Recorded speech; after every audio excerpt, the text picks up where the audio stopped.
Good luck tip कार्यक्रम के सभी दर्शकों के ऊपर भगवान श्री हरि का, माँ लक्ष्मी का, माँ बगलामुखी का आशीर्वाद और कृपा दृष्टि हमेशा बनी रहे। आप सभी का कल्याण हो।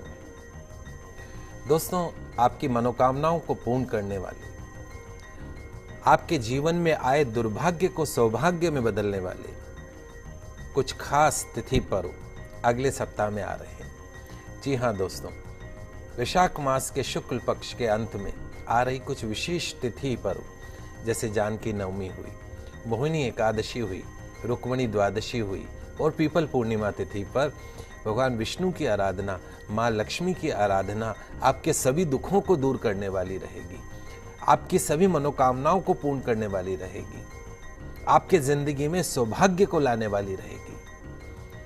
तो आइए शुरुआत करते हैं जानकी नवमी के बारे में, जो इस बार दिनांक 15 मई 2016 रविवार के दिन मनाई जाएगी। सीता नवमी वैशाख मास के शुक्ल पक्ष की नवमी को कहते हैं। धार्मिक ग्रंथों के अनुसार जानकी नवमी के दिन ही मां जानकी का अर्थात मां सीता का प्राकट्य हुआ था, जन्म हुआ था। इसीलिए इस पर्व को जानकी नवमी भी कहा जाता है। शास्त्रों के अनुसार वैशाख मास के शुक्ल पक्ष की नवमी के दिन पुष्य नक्षत्र में जब महाराजा जनक संतान प्राप्ति की कामना से यज्ञ की भूमि तैयार करने के लिए हल से भूमि जोत रहे थे, उसी समय पृथ्वी से एक बालिका का जन्म हुआ। जोती हुई भूमि को तथा हल की नोक को भी सीता कहा जाता है, इसीलिए बालिका का नाम जो है वो सीता रख दिया गया। वैष्णव संप्रदाय के जो भक्त हैं वो मां सीता के निमित्त इस दिन व्रत रखते हैं, पूजन करते हैं।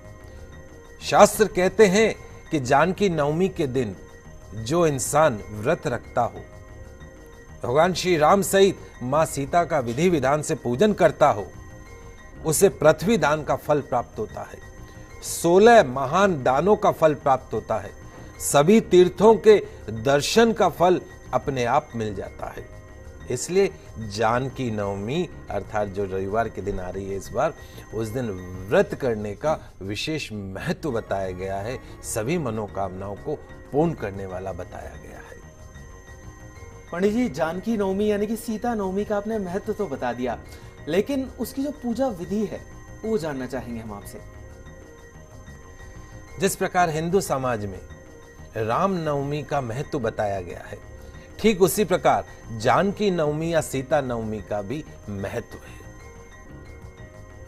तो इस पावन पर्व पर जो इंसान, जो व्यक्ति व्रत रखता है, भगवान रामचंद्र जी सहित भगवान मां सीता, भगवती मां सीता का अपनी शक्ति के अनुसार भक्ति भाव पूर्वक विधि विधान से उत्साह पूर्वक पूजन करता है, वंदन करता है, उसे पृथ्वी दान का फल प्राप्त होता है, महाषोडश दान का फल प्राप्त होता है, अखिल तीर्थ भ्रमण का फल प्राप्त होता है, सर्वभूत दया का फल स्वतः ही प्राप्त हो जाता है। सीता नवमी पर व्रत एवं पूजन हेतु अष्टमी तिथि को ही यानी शनिवार को ही आज स्वच्छ होकर शुद्ध भूमि के ऊपर सुंदर मंडप बना लीजिए। ये जो मंडप है ये 16, 8 अथवा 4 स्तंभों का होना चाहिए।